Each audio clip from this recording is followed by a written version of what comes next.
I'm here in LA, and I'm feeling the sunshine. I'm about to go meet someone who's at the top of the A-list. She is now making her own list of who and what really matters. So many people came backstage to tell me, do you know there's a line around the corner? And I didn't, and now I'm scared. Welcome to Shineaway, part summit, part sisterhood, where founder Reese Witherspoon brings together A-list stars, authors, and innovators in a celebration of ambition, community, and the power of women's stories. What does it take to be the main character in your own story? I think we all know, if you're over a certain age, you realize no one's coming to save you. You are the hero of your story. Witherspoon built a billion-dollar company with a deceptively simple idea: women's stories sell. And she's expanded that vision into a storytelling ecosystem spanning books, film, television, lifestyle, and live events. The thing about risk is, when you do it and you kind of get away with stuff and it works out, you keep taking more risks. I get excited about the challenge of trying something new. Few people have adapted to Hollywood's reinventions quite like Reese Witherspoon. Never thought I'd be here my whole life. Now, amid streaming slowdowns, shifting audiences, and shrinking budgets, she's determined there's still more to her story. I thought probably like 10 years ago, I was like, I know I'm here for something else. I'm not here to just be an actor. And not that that's a bad thing. Yeah. Just. Well, are we rolling? Because this is good stuff. Yeah, it is. Okay.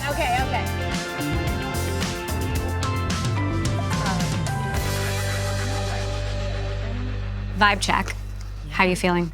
It's kind of overwhelming because it's like the physical manifestation of a dream that I've had for a long time. But now here we are and all these people are here. What are the big themes that you want the audience to take home?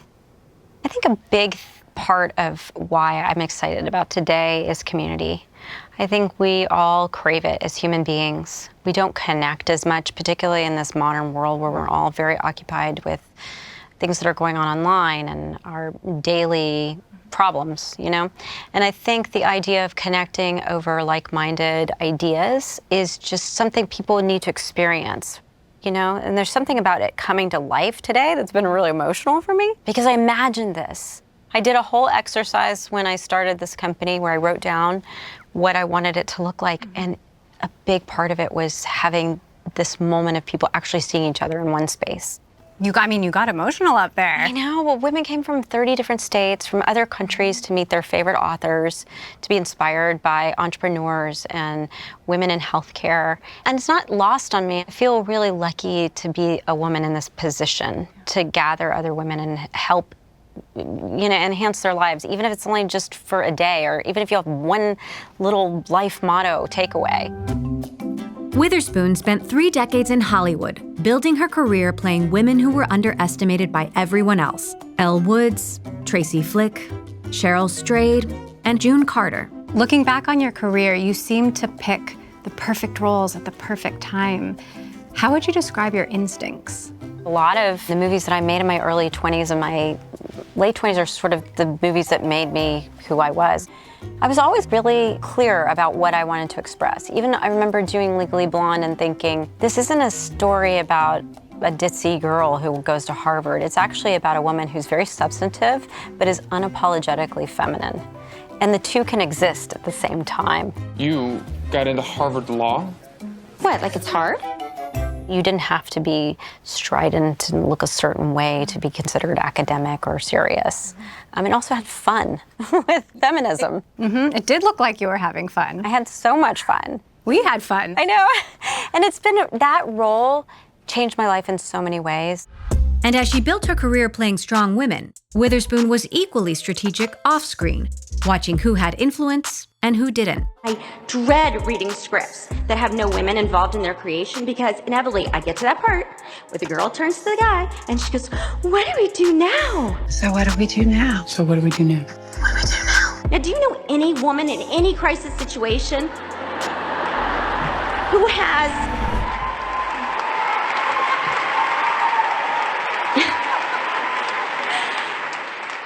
in any crisis who has absolutely no idea what to do?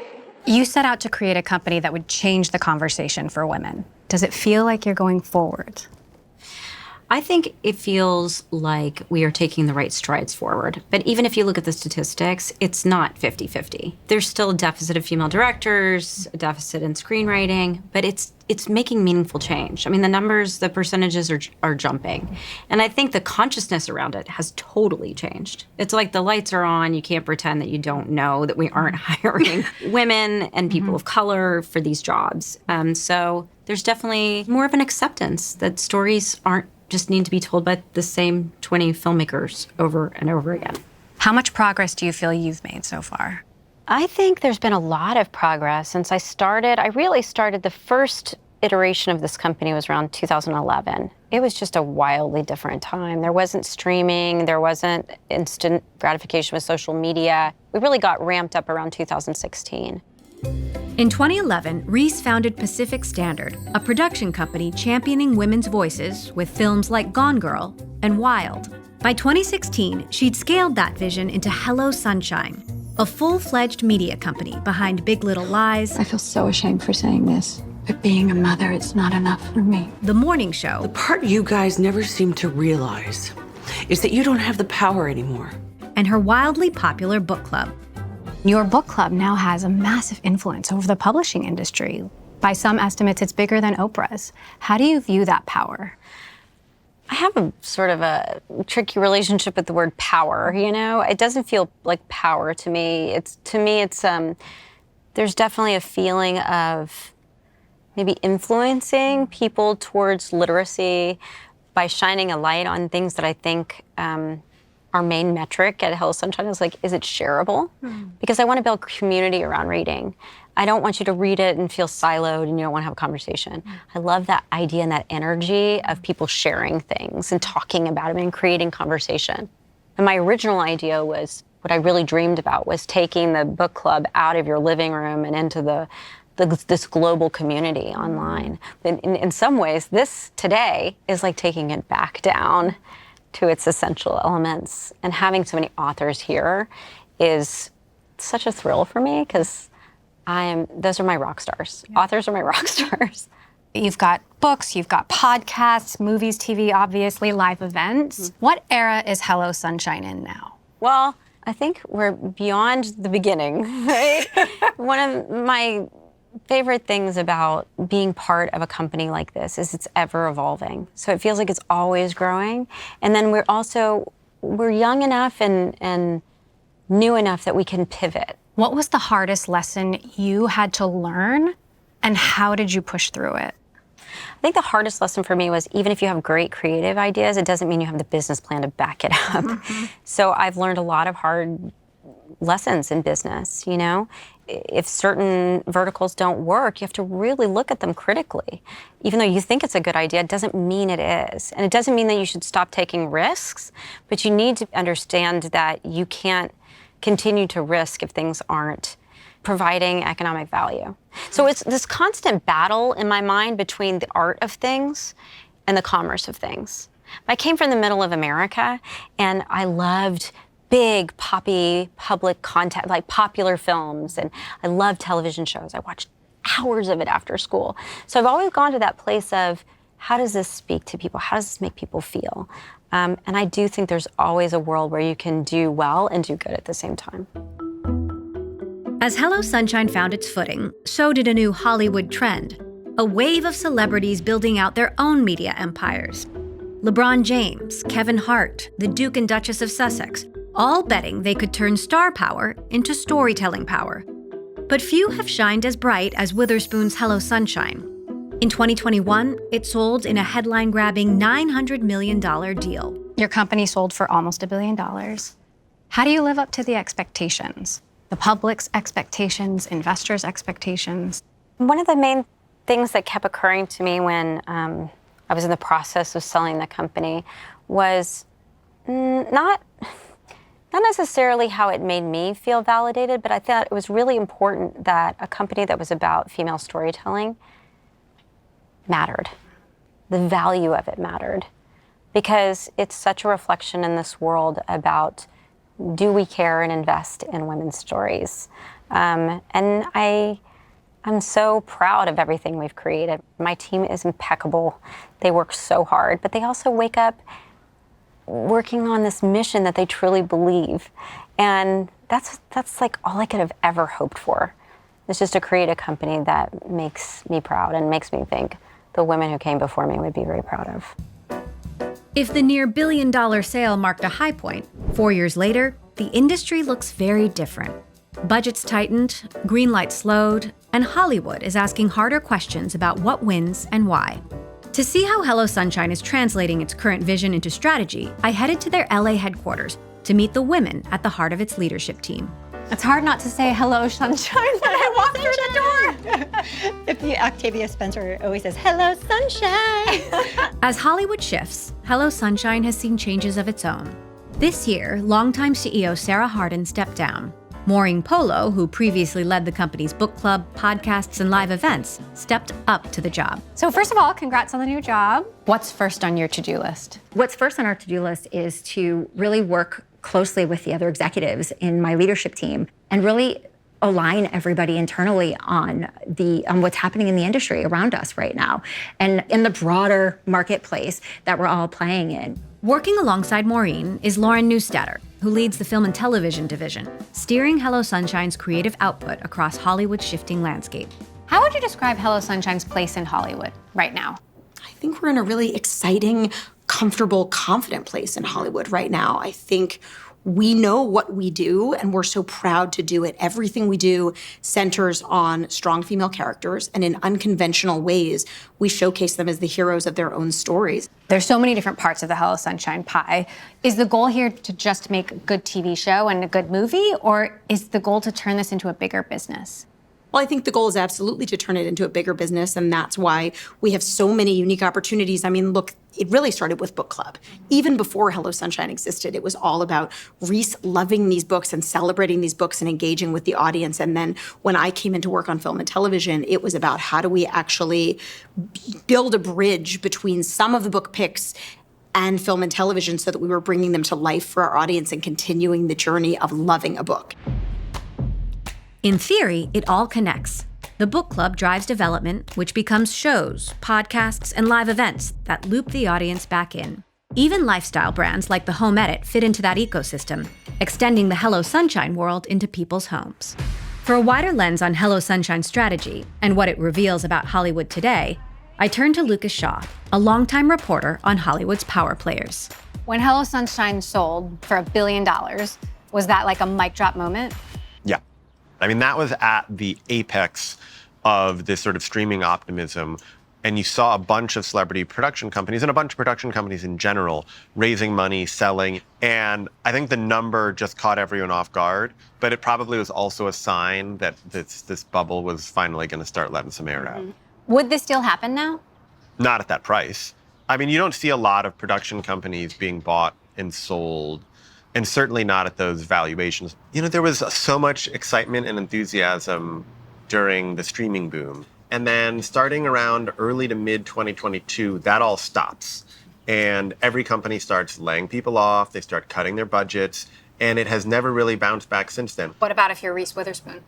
Reese Witherspoon, the actress, I'm not worried about her at all. Reese Witherspoon, the producer, also in pretty good shape. I mean, I think the biggest talent has an advantage on everyone because they are seen as a brand and bankable in some way that people still want to work with them.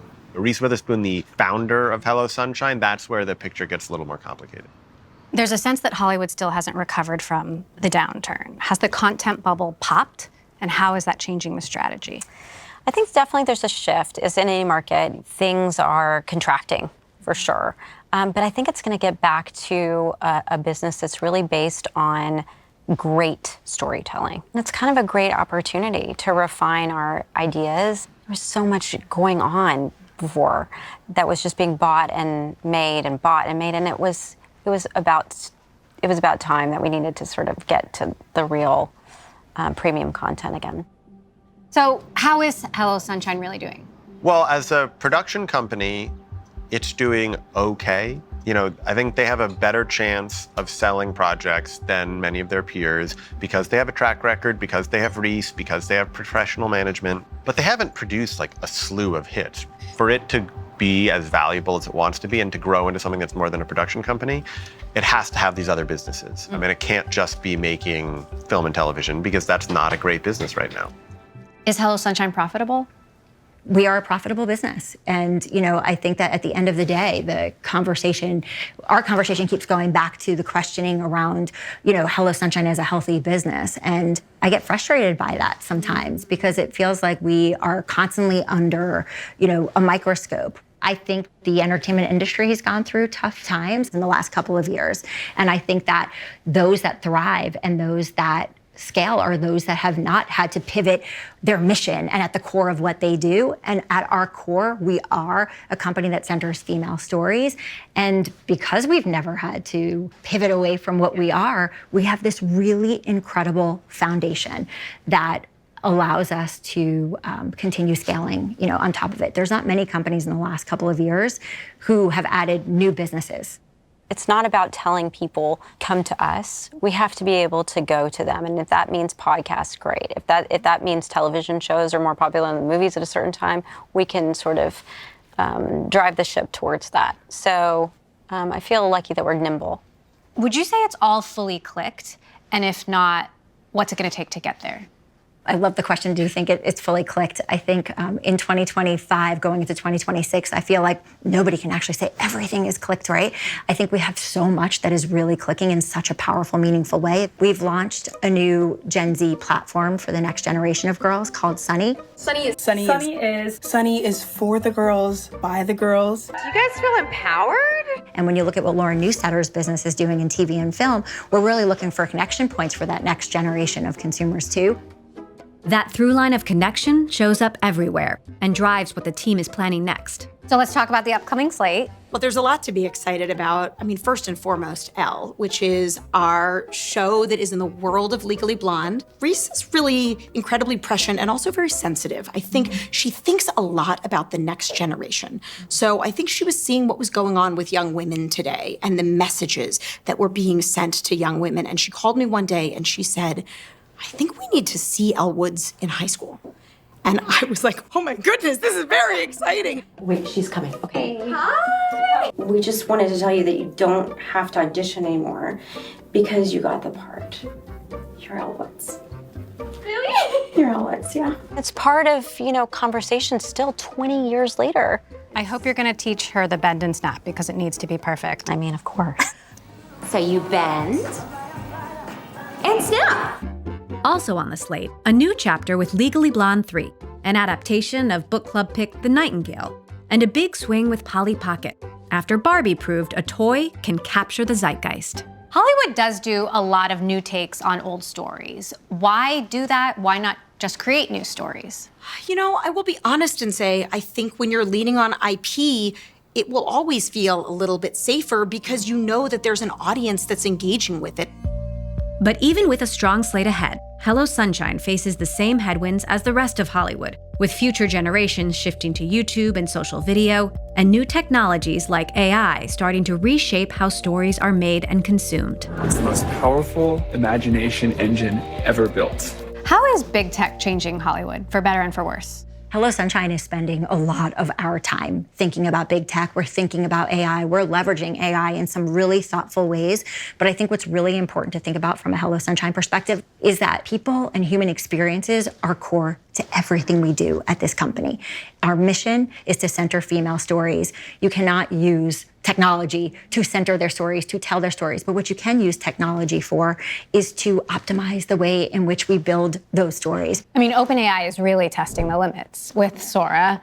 Huge controversy around this. I mean, someone like Reese Witherspoon, who has contributed decades to the film and television industry, should they just be able to use? No, they should never be able to do that. That should never happen. It should never happen. And again, it goes back to we think about AI as enhancements and optimizers and not as the center of the story. They're never going to replace humans. I actually also believe that the younger generation, they care about human connection. They care about people. They want to know who the humans are behind the work. The world is so different today than when you were playing Elle Woods. It's dominated by algorithms and AI and social media. How do you imagine your career might be different if you were just starting out now? Oh my gosh, Emily, I don't think my career would be possible. It's a different world. I see young people and I have so much compassion for young performers and actors because they have to be the producer, the director, they have to shoot their own videos, they have to market themselves. That's not something that I understood when I was 20 years old. It was something, there was an entire apparatus to market materials. So it's a different, challenging time. That said, the incredibly talented people will always rise, right? Even in a glut of information, real talent survives and thrives. What does success look like right now? Is it viewership? Is it awards? Is it making money? Is it critical acclaim? For me, success looks like pride in the end product, making something that we feel really proud of, that our audiences love. I think critics will always have their own opinions, but I'm more interested in what audiences think. Are they engaging with the material? Are they coming back? If it's the morning show, are they dying to watch the next episode? And if the answer is yes, that is success. Behind the pink neon and the rainbow-colored bookshelves is a company trying to rewire how a studio connects with fans every day across screens, shelves, and real-world stages. What do you think is next? I think we're seeing women getting the economic empowerment, and also now we have this empirical data that women's stories matter. Female artistry matters.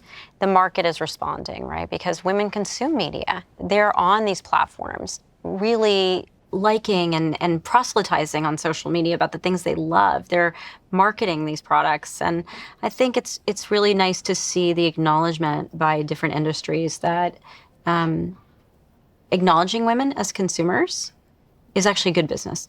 You found a way to embrace femininity, but also power and agency. How do you imagine that journey being different for girls today? Do you have any advice for our daughters? I think we have to trust our daughters. They are listening. I think we have to lead by example and do the very best we can to walk the walk. I know I try really hard with my company to show a whole dynamic spectrum of the female experience. Because if we normalize that there are all kinds of different women making different life choices, whether you want kids, you don't want kids, you want to be a career woman, you don't want to be a career woman, you struggle to make it, wait, you worry, you question about your origins, right? When we see more stories, we become more compassionate about each other as humans. I have 3 sons and a daughter, and You so do? it's just crazy seeing how life is different for them. How old's your daughter? She's 5. I think it'll shift. I really do. I think it'll shift back to, I see young people too kind of reverting back to this idea of stripping off all that artifice. I think it's kind of punk rock. It's punk rock. Mm-hmm. My daughter and I talk about it. I'm like, I think it's kind of punk rock to not put a bunch of filters on yourself. I love it. I love it. Hashtag no filter.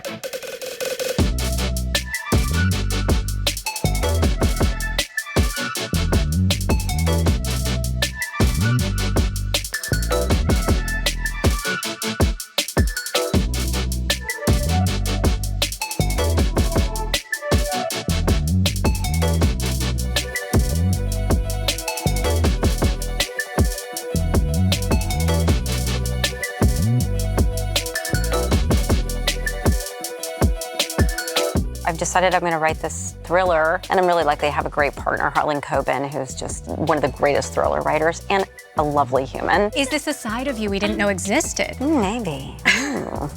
I contain multitudes.